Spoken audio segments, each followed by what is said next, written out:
Lorsqu'ils virent l'assurance de Pierre et Jean, ils furent étonnés, sachant que c'étaient des hommes du peuple sans instruction, et ils les reconnurent pour avoir été avec Jésus. Voilà, eh bien écoutez, bonjour, voici un verset de la parole de Dieu, la Sainte Bible, qui se situe dans les Actes des Apôtres au chapitre 4 et au verset 13. Qu'est-ce qui s'est passé? Alors que Jésus a été élevé, qu'il a été cloué sur la croix du calvaire, qu'il est remonté vers le Père, l'ascension, eh bien est venu le jour de la Pentecôte, où il y a eu l'abondance du Saint-Esprit qui s'est traduit par 3000 personnes qui ont donné leur vie à Jésus-Christ. Et puis plus tard, lorsque Pierre et Jean, ensemble, allaient au temple pour adorer, il y avait là un homme boiteux, infirme, qui faisait l'aumône. Et Pierre et Jean, au nom de Jésus, ont permis à Dieu de réaliser le miracle de la guérison de cet homme qui s'est levé en entrant dans le temple, courant, sautant et louant Dieu.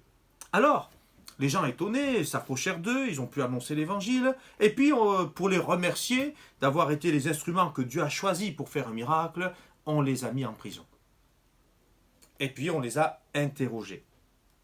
Et les religieux qui étaient là étaient étonnés de voir que ces hommes sans instruction religieuse, qui n'avaient pas fait l'ENA, qui n'avaient pas fait de hautes études, puisqu'ils étaient de simples pêcheurs et pêcheurs de poissons, ils enseignaient avec assurance des choses qui concernent le royaume de Dieu et bien sûr la parole du Seigneur.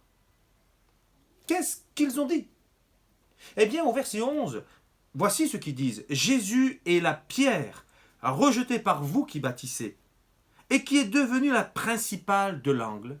Il n'y a de salut en aucun autre, car il n'y a sous le ciel aucun autre nom par lequel nous devions être sauvés. Ces hommes qui ont été 3 ans et demi avec Jésus ont vu, ont touché du doigt, ont senti, ont entendu le message de Jésus et ils ont cru qu'il est vraiment l'envoyé du Père, celui qui est venu dans le monde, pardonner les pécheurs et nous réserver une place dans son royaume, dans le paradis, inscrivant notre nom dans le livre de vie. Jésus est le sauveur du monde, ils y croient. 3 ans et demi de formation avec Jésus. Et puis, le jour de la Pentecôte, le Saint-Esprit qui les remplit ont fait d'eux des enseignants. De simples hommes, de simples pécheurs. Il n'y avait pas d'école comme celle que nous connaissons aujourd'hui, mais ils ont annoncé l'évangile avec cette assurance qu'il manquait à ceux qui étaient des experts de la religion de l'époque. Ce que j'aimerais dire, peut-être si toi qui m'écoutes, aujourd'hui tu as donné ton cœur à Jésus, c'est sortons de nos complexes.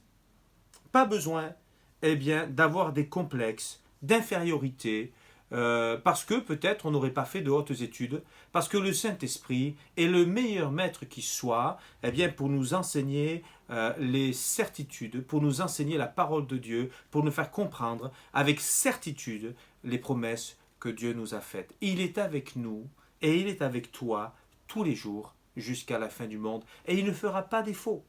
Il te sera fidèle, quand bien même toi, tu ne le serais pas. Alors que le Seigneur nous bénisse, qu'il vous bénisse, et qu'ensemble, nous puissions servir le Seigneur jusqu'au bout. Que le Dieu soit loué. Amen.